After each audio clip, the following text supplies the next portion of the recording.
Hello, જય શ્રી કૃષ્ણ. આજે હર્ષનો birthday છે, એને ખબર નથી, એને સરપ્રાઈઝ આપું છું. તો આજે બનાવું છું બ્રેડ પકોડા. અને ચાલો હું તમને આખી રેસીપી બતાવી દઉં પકોડાની. જો કિચન કિંગ મસાલો, ચાટ મસાલો, ગરમ મસાલો, સરગવાનો પાવડર, લાલ પેપર, રેડ પેપર અને હિંગ. આ મેં એટલું તૈયાર કર્યું છે. આ બધું નાખી દેવાનું આમાં, કારણ કે છે ને મારે પેલી ભેગી એ રેસીપી પણ આપવાની છે ખીરાની. તો ધાણા છે, આદુ, લસણ અને મરચાંની પેસ્ટ છે અને લેમન છે. અને મેં બાફવામાં નમક નાખ્યું હતું. ચાટ મસાલામાં પણ થોડુંક આવે તો સ્વાદ અનુસાર નમક અને લેમન આટલું હું મસાલામાં નાખું છું દર વખતે. આપણે પકોડાનું ખીરું બનાવવા માટે ચણાનો લોટ લીધો છે, આ ચમચો છે એ 2 ચમચા. રાઈસ ફ્લોર ચોખાનો લોટ લીધો છે 3 ચમચા અને રોજ 3 ચમચા લીધો છે. ખાલી ચણાનો લોટ 2 ચમચા લેવાનો છે.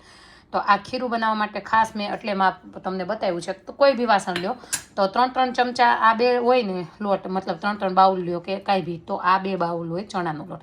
તો આવી રીતે આને પલાળી મીઠું નાખવાનું, અડધો કલાક મૂકી દેવાનું. એટલે સોજી હોય ને એ આપણી થોડી ફૂલવાની હોય તો ફૂલી જાય. હું ને બતાવું કેટલું પતલું બેટર કરવાનું.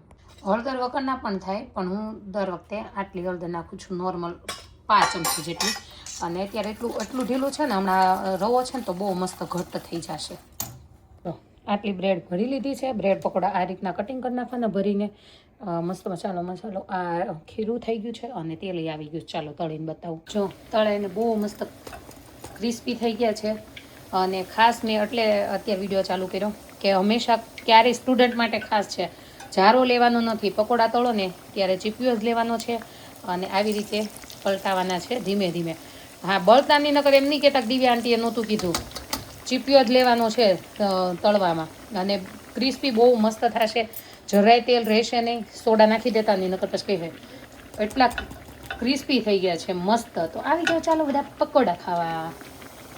એકદમ ક્રિસ્પી પકોડા રેડી છે. હર્ષભાઈ હજી આવ્યો નથી, એની માટે સરપ્રાઈઝ છે આજે.